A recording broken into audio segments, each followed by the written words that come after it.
Many of you have heard the story of November 2019 when I traveled to Sicily to visit some €1 homes in Musameli, as well as other neighboring cities that also provide €1 homes, or it did, at least did in the past. I saw wildlife, I saw interesting architecture, and I definitely saw a lot of €1 homes. What I haven't been able to share with you up until now is my experience entering Sicily. And the very first city I decided to stop in was Palermo. I thought many of you might be interested to see a little glimpse. By no means is this an overall review of what you can experience in Palermo, but since this is the closest airport to Musameli, for example, you will run into some of these things when you decide to take a trip there yourself. So, without further ado, here's Palermo.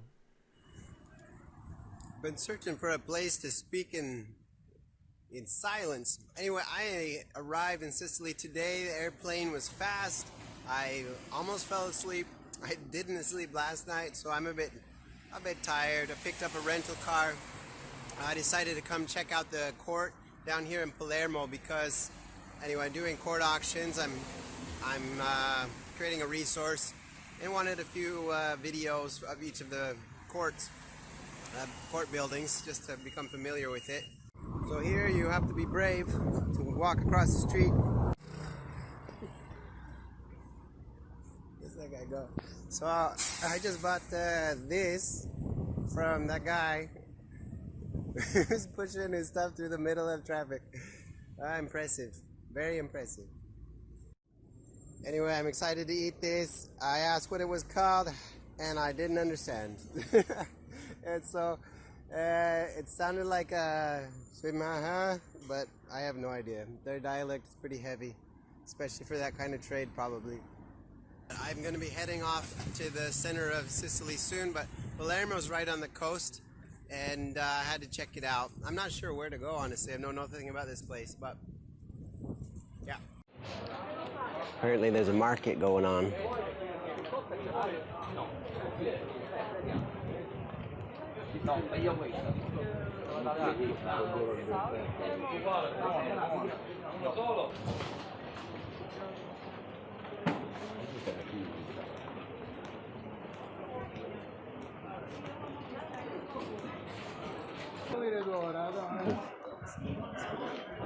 Some fish.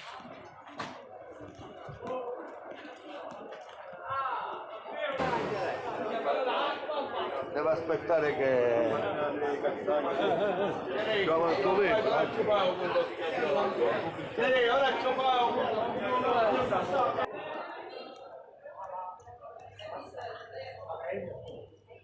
Fresh fish, bicycles, cheeses.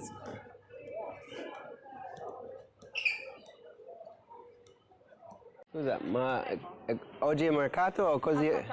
Oggi è il mercato o così ogni giorno? Così ogni giorno. Ogni giorno, bello. Grazie. Ciao. You can open up a shop here if you wanted, it's open.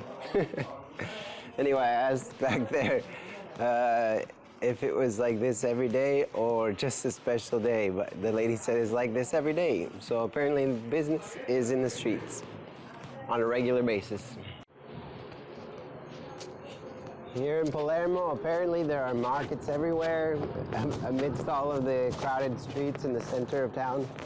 I was heading off to the historical center just to get a glimpse of what's going on there. I'm imagining it's kind of like this, but I'm not sure if they have like a cathedral in the middle, or a Duomo is what they call it. If you've seen my video about Sambuca of Sicily, you saw an example of the mother church, which is the Duomo or cathedral that I'm talking about, but on a smaller scale. In Milan, there's a much larger cathedral, and obviously in Rome, there are the larger church buildings as well. Getting out of the center of that market, the houses are mostly flat roof. It's really warm climate for November. Like I'm hot because I'm wearing a coat from the weather in Milan was raining, so I discovered that I was going the wrong direction for the cathedral. There's a big centro storico or historical center, and so I don't think I'm going to make it there before I have to take off. I'm a little bit disappointed that I didn't actually make it down to see the Duomo of Palermo. It's actually quite beautiful, as you can see from these Google search images. Alright, so I made it back. Right ahead of is the Palazzo di Giustizia, the Court of Justice. I guess I said the Building of Justice. Anyway, this market apparently is here every day. It extends from this street, I don't know how far it extends. As far as I can see, both directions. I walked that way last time. That's Palermo right over there, and we're headed up to Termini. Sadly, that's about the end of what I can share with you about Palermo, Italy. I had a run-in with the Carabinieri, which is like the sheriff's department of Italy. When I was doing video of the court building, apparently it is private property and I'm not allowed to videotape it. And we had this a little misunderstanding what I was doing there. Anyway, that video footage is gone. Next, I was off to Termini and Marese, and this was just the beginning of a trip that was quite a fun experience, visiting Musamali and various other cities. If you haven't seen the video about Termini and Marese, go ahead and check out this link in the corner, and definitely subscribe to the channel, like the video, and share it with your friends. We will see you in the next video.